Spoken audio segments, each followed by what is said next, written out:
ஓடு ஓடு ஓடு ஓடு ஓடு ஓடு ஓடு ஓடு வராம் பாரு வேட்டக்காரன். இந்த தீய சக்தி திமுகவை நல்லா வெச்சி வெளுத்து விடுங்க. அது எந்த பார்ட்டி, என்ன ஃபண்டு, யாரு, என்ன பேரு எதுவுமே சொல்ல. பார்ட்டி ஃபண்டுன்னு சொன்னவனை எடுத்தாங்க பாருங்க ஒரு ஓட்டம்.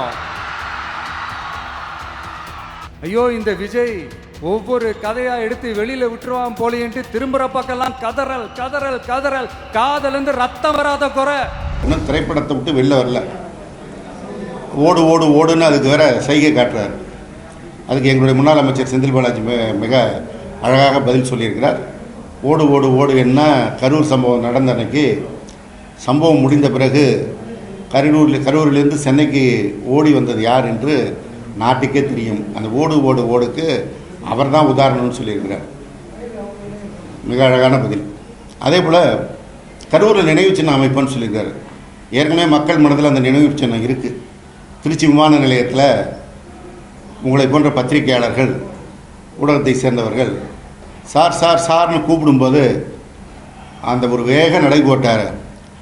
இன்றைக்கு சொன்ன அந்த ஓடு ஓடு ஓடு, அந்த முதுகு கரூர் மக்களுக்கும் தமிழ்நாட்டு மக்களுக்கும் நினைவு சின்னமாக அவர்கள் மனதில் இருக்குது. நீங்கள் அந்த அமைக்க போகிற நினைவு சின்னம் காலகாலத்திற்கும் நாட்டு மக்களுக்கு நினைவுபடுத்தும். ஒரு நடிகர் பிரச்சாரத்துக்கு வரேன்னு சொல்லிட்டு நேரத்திற்கு வராமல் தாமதமாக வந்த காரணத்தினால் 41 பேர் உயிரிழந்தார்கள் என்பதை நினைவுபடுத்தும். அவர் ஒவ்வொரு முறை வீட்டை விட்டு வெளியில் வந்ததுலேருந்து அவர் வீட்டுக்கு போகிற வரைக்குமே எல்லாமே ஒரு ஷூட்டிங் பார்க்கிற ஒரு அனுபவம் தான் எல்லோருக்குமே ஏற்படுகிறது என்று எல்லோருமே சொல்கிறாங்க. அது சொன்னால் எங்களை பார்த்து பொறாமப்படுறீங்க, நாங்கள் ஆட்சிக்கு வந்துட்டோன்னு எங்களை பார்த்து எதிர்கட்சிகள்லாம் பொறாமப்படுறாங்க, அவர்கள்லாம் உதிரிகள், அவர்கள்லாம் தீய சக்திகள், அவர்கள்லாம் தீர்ந்து போன சக்திகள் அப்படின்னு இந்த சினிமாவிலலாம் அவர் படங்களில் கிளைமேக்ஸ்லாம் ரொம்ப உணர்ச்சி வசப்பட்டு பேசுவார். அது மாதிரி தான் பேசுகிறாரு. ஒன்று பேசுனா கத்தி பேசுகிறாரு, இல்லை வாயே திறக்க மாட்டுறாரு. அதே முதலமைச்சர் பேசுங்கன்னு சொல்லி மற்றவர்கள் கேட்டாங்கன்னா நான் கேட்கறது இல்லை. ஏன்னா முதலமைச்சர் பேசினா இப்படிதான் இருக்குங்கிறது என்னால் யூகிக்க முடியுது. மற்றவர்கள் அவரை பேச சொல்லி பார்க்கணும் ஆசைப்படுறப்ப அவர் யார் என்பதை வெளிப்படுத்தி கொண்டிருக்கிறார். அது சட்டமன்றமாக இருக்கட்டும், நேற்றைக்கு கூட கரூர் மேடையே அப்படித்தானே இருந்துச்சு. அவருடைய பாடி லாங்குவேஜ் என்னமோ துக்கத்துக்கு வந்த மாதிரி கருப்பு ஷர்ட் எல்லாம் போட்டிருக்காரு. ஆனால் அவருடைய பேச்சிலேயோ அவருடைய உடல் மொழியிலேயே எந்த துக்கமும் வெளிப்படல. சினிமாவில் எப்படி ஒரு ரோலில் வந்து டைலாக் பேசுவாங்களோ அது மாதிரி தான் இருக்கே தவிர, அதான் உண்மை, தப்பா எடுத்துக்காதீங்க. முதலமைச்சர் அவர்கள் அவர் முதல்வர் என்பதை உணர்ந்து செயல்படணும். உடனே சொன்னா அவருக்கு பரிவாரங்கள் இருக்காங்க. நம்ம மதுரையில் ஒருத்தர் இருக்காரு, நிர்மல்குமார் வந்துச்சு, அதாவது உடனே எல்லாம் அரசியல் விட்டு போங்கிறாரு.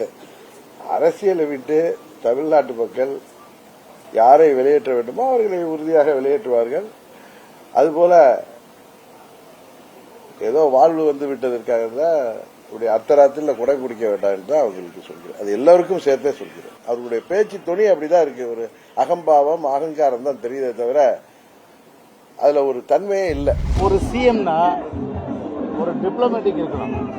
ஆனா அந்த ஒரு டிப்ளமேட்டிக் அந்த தன்மை இல்லாம ஒரு சினிமாவில் வந்து ஒரு ஷாட் வந்து எப்படி ரெடியா எடுப்பாங்களோ அந்த மாதிரி எடுக்கிறதுக்கு தகுந்த மாதிரி ஸ்டார்ட் வசனத்தை ஒப்பிச்சிட்டாரு. நான் கேட்கிறேன், இடைத்தேர்தலை மனதில் கொண்டு உங்களுடைய பயணம் அமைந்தது. ஒரு கோடி ரூபாய் அந்த 32 குடும்பத்துக்கு கொடுத்துட்டு போயிருக்கலாமே.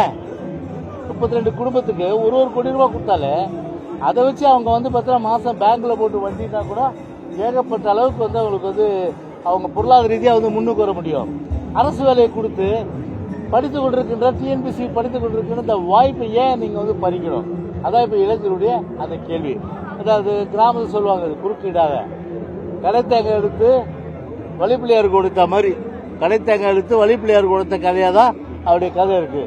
ரெண்டாவது என்ன சொல்றாரு, தீய சக்தி, இந்த சக்தி, அந்த சக்தி, இந்த சக்தின்னு. நான் கேட்கிறேன், விஜய் பொறுத்தவரை ஊழல் வந்து ஒழிக்கப்படணும். அதுல எங்களுக்கு மாறுபட்ட கருத்தே கிடையாது. ஏன்னா சமுதாயத்தில் வந்து கரையான் போல அதாவது வந்து அரித்து கொண்டிருக்கின்ற அந்த ஊழல் வந்து முற்றிலுமா ஒழிக்கிறதுல எங்களுக்கு மாறுபட்ட கருத்து கிடையாது. யாரை வச்சு நீங்க பேசுறீங்க? நீங்க யாரை வச்சு பேசுறீங்க? அதை யோசனை பண்ணி பாருங்க. நீங்க அப்போ சொல்றது ஒண்ணு, ஊருக்கு தான் உபதேசம். கிராமத்தில் ஒரு பழமொழி சொல்லுவாங்க, என்ன சொல்லுவாங்க தெரியுமா? கோழி திருடனை பக்கத்தில் வச்சுக்கிட்டு ஊரெல்லாம் தண்டோரை போட்டானா ஒருத்தான். அந்த மாதிரி தான் இருக்கு அவருடைய ஸ்டேட்மெண்ட் எல்லாம். அதில் மக்கள் எள்ளி நகையாடக்கூடிய மிகவும் அருவருக்கத்தக்க ஒரு சிஎம்ன்றதை மறந்து இன்னைக்கு அவருடைய பேசுன்றது ஒரு இளைஞர்கள் மத்தியிலையும் பொதுமக்கள் மத்தியிலையும் ஒரு அருவருக்கத்தக்க வகையில் தான் இருந்தது என்பது தெரிவித்துக் கொள்கிறேன்.